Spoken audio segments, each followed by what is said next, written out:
pa yung pamilya ko. So yun lang. Tsaka good project. If I'm gonna go back acting, gusto ko ng napakagandang kumbaga, either movie man yan, material na project talaga. Pero may mga script ba? May mga script kang nabasa o offer? Bago ko dumating doon, ibig sabihin 50-50, di ba? So, bago po ako talaga tumanggap ng any projects, wanna make sure na talaga it's all worth it. Miss Christine, I just have one question. What is your secret to look young? May sikreto ba dyan? Wala, ang dami ko naman, ever since naman, lagi ko naman sinasabi na si God lang talaga. Imposible man for other people or unbelievable for other people. But yun lang talaga eh, wala naman akong ibang ginagawa. Like, I just take care of my body, I take care of my mind, my heart. Yun naman yung importante kasi kung ano yung nasa puso mo, yun yung lumalabas. So, yung positive perspective in life, I guess yun yung pinaka major factor na talagang ewan ko. Hindi ko talaga alam. Sino talaga magkaka-emotional kanina? Yung nagbigay ka ng greetings kay Boss. Sinatut ko na yun eh. Pwede ba forward na lang? Sorry na niya. Okay lang. May hugot ba? May hugot? Naman, wala namang hugot. Anong tawag dito? Sinasabi nga ni Dad na because I'm pregnant, maybe it's also one factor, pero hindi. Ever since naman pagdating kay Dad, nagiging emotional lang talaga. Ever since. So, walang hugot. It's just that nagiging emotional ako every time. I wanna say something na medyo personal kay Dad. Kasi nga, grabe lang talaga siya magmahal. Napakalaki ng puso ni Dad para sa lahat ng anak niya. And hindi rin sure ramdam naman ng lahat ng tao talaga. Gano'ng kalaki yung puso. Grabe lang siya magmahal. And bilang ako na hindi naman talaga kadugo, I've witnessed it sa family nila. Kung paano siya magpatawad, kung paano siya na yun nga, magmahal. Magmahal lang talaga. You just choose to love kahit na ano pa yung nararamdaman niya. Isasantabi niya yan. Wow. Dahil ganun lang talaga siya. And dun ko nakikita kung gaano rin yung pagmamahal sa atin ni God. Sa totoo lang. Nakikita ko sa kanya. Kaya yun. Kaya every time na may mga ganyan, wala akong speechless na ako. Alam mo, parang natutunaw na lang ako sa kabutihan niya. Yung gano'n. Miss Christine, lagi kayo... Yung nakuha ni Olo. Ay, sorry po, ano yan? Anong qualities ni Boss yung nakuha ni Olo? Madami din. Ito, mapursige. Very patient din.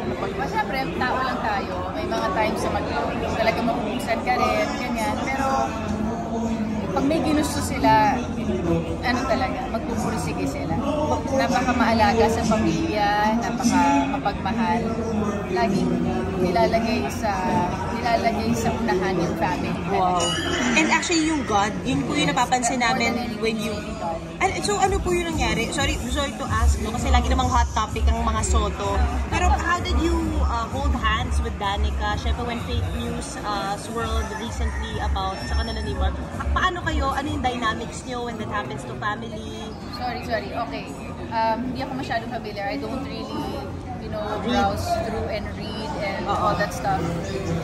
Like I said, inaalagaan ko din yung mental health. Mental health. So yung social media, hindi po talaga pasensya na. Hindi po talaga. Parang I choose not to na lang. Sometimes it's better when you don't know than when you know. Kasi parang you're just feeding yourself with mga negativity. So, yun. Yung mga ganong bagay, we don't really talk about it because first of all, it's not true. So, bakit tayo magsasayang ng panahon to even talk about it? Yun. Hindi pa rin bang bumalik sa shooting? Oo nga. Lagi naman. Kasi parang every time na Lagi kang request bumalik. Nagkakabibi kayo ni Oyo, parang ayaw kayo. Hindi naman. Si Lord yan. Dapat po September, end of September. Wala pa po. Pero ano to? Anong After gusto? this, meron pang plan. Ano po? After this, nagpa-plan ka pa ng Sa totoo, wala pong pinano sa lahat ng ito. Ang dami ko Grabe! ng anak, pero wala talagang plano doon. Talagang, iba lang talaga trabaho si God. Ay, bumagsak. Kamusta po yung pregnancy nyo ngayon? Okay naman, thank God, wala naman masyadong yung mga exaggerated na mga morning sickness. Wala naman. But meron, pero kaya. That's nice. May nabasa ko recently na parang may isang interview si Jericho Rosales na sabi niya, kung may gusto siyang makatrabaho, na ikaw. Kailan yung sinabi yan? Anong katunayan? Anong katunayan? Hindi ka kasi nagbabasa lang. Wala sa online. Are you willing to work with him? Sino si Jericho? Joke lang. Hindi na kilala. Oo naman, I think, well, depende talaga. Depende po sa project, depende sa mga eksena. Basta depende. I need to see everything muna. Talagang i-filter ko muna lahat. Pero okay kayo. Para ba? Pag Kailangan kung worth it naman, ang gagawin namin, hindi yung masabi lang na may ginawa together. Pero okay kayo yun. Wala namang problema sa kanya. Pag very professional naman yun. Kumbaga, kung gusto ko, susuportahan naman yan. Wow. Okay naman siya. The thing is, ako yung talaga... Gusto mo ba? Mo talaga. Choice ko talaga na... Ayoko kasi nang gumagawa ng ano lang, ng kung ano-ano lang. Kumbaga, if gagawa ako, something that's worth it naman. Worth it, worth my time, yung effort ko. Tapos syempre, iwanan ko yung mga anak ko, yung ganon. Basta yung magandang project, yung may katuturan. Pero Drama movie to. ba? Drama from. Hindi ko po alam kung Movie ano ba man yan, ito, Teach? basta may katuturan. It will sweep you off your feet pag nabasa mo. Oo, yung malalaman mo na you'd feel na, okay Lord, gusto mo ipagawa sa akin. Kasi I would hear God naman eh. Alam ko naman yung if may go signal ni Lord, why not, diba? Kung may go signal ni God.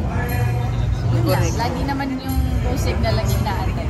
Pero movie ba yung pagsasamahan siya sa kanya? Thank you. Or teleserye, okay ba sa'yo mag-teleserye? Kasi medyo mahaba-habang Mahaba May trabaho. I think wala naman problema kasi naaayos naman na nila yung mga schedule ngayon. Unlike yung kapanahunan namin, di ba? Walang schedule. Na-trauma ka ba doon? Kung Sunod-sunod yun. Oo, matindi yun. Pero magandang training. Na-train ako ng matindi ko.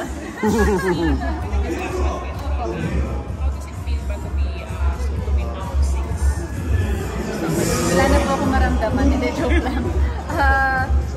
I'm very blessed to have lots of children. And Grabe. napakabubuti ng mga bata. Yun pa lang sa fact na yun nga binigyan ako ni Lord ng kapasidad para, di ba, to raise children like yung meron ako ngayon. Sobrang blessing ko yun. And yung dami yung dami ng anak, yes, is a blessing. Plus pa yung mabubuting mga bata. So, yun. How do you manage 5 kids?